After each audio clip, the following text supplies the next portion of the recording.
In 2016, the then-candidate Nana Akuffo shared his vision to the Ghanaian people. Based on the vision, Ghanaians voted massively for him. These were his words.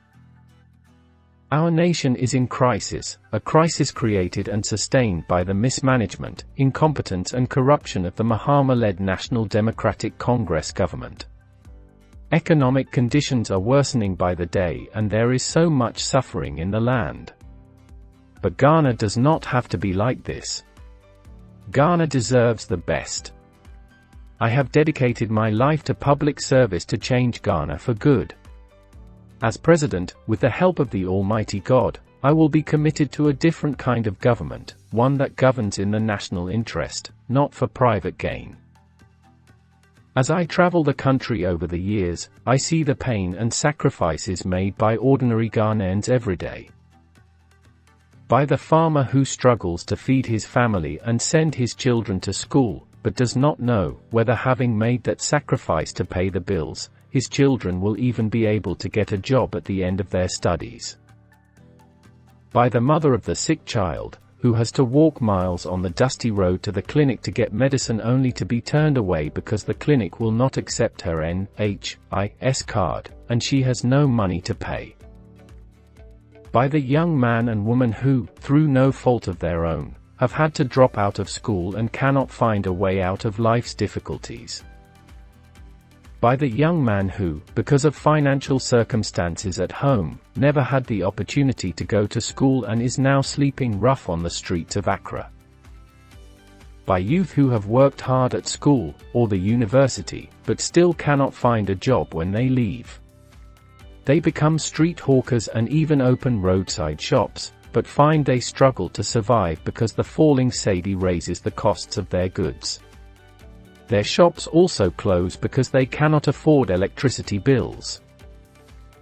By the husband with a family of 4 who lost his job 2 years ago, because his employers had to close down the business due to doomsday and the high cost of operations.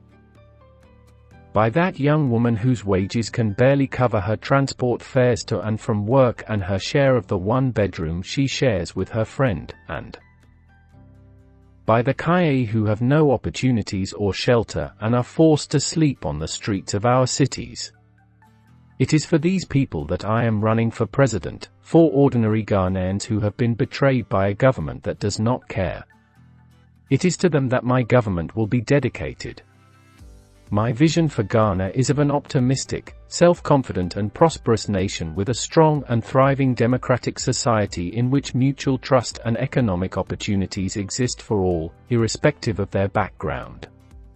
The next New Patriotic Party, NPP, government will place people at its center.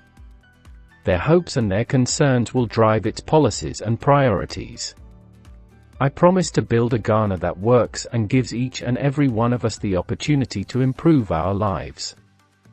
A Ghana that works for us and our families, not just for the rich and powerful. I will be a president for all Ghanaians. Whatever your region, your tribe, your gender, your status, or your religion, I will serve you all. I will champion your cause with the help of the Almighty God. And every day I wake up as president, my first and only consideration will be what is best for the country we all love and what will improve the lives of all our people. I have an unshakable faith that our country, the Black Star of Africa, under the leadership of the NPP, has a bright future, a future that will be secured by the enterprise, creativity, and hard work of the Ghanaian people. Join me, so together, we can build a country where, if you show up, step up, and work hard, you will have your fair share of its wealth, and be fairly rewarded for your hard work. A country in which hard work pays, and cutting corners does not. A country in which, no matter where you come from, you will be rewarded based on merit, not on whom you know basis. A country in which every young person can hope, and aspire, and reach his or her fullest potential, right here in Ghana. Signed, Nana Akuffo Addo. Ghanaians, what is the situation in 2022? What are your expectations in the coming years? Please like, share and comment below.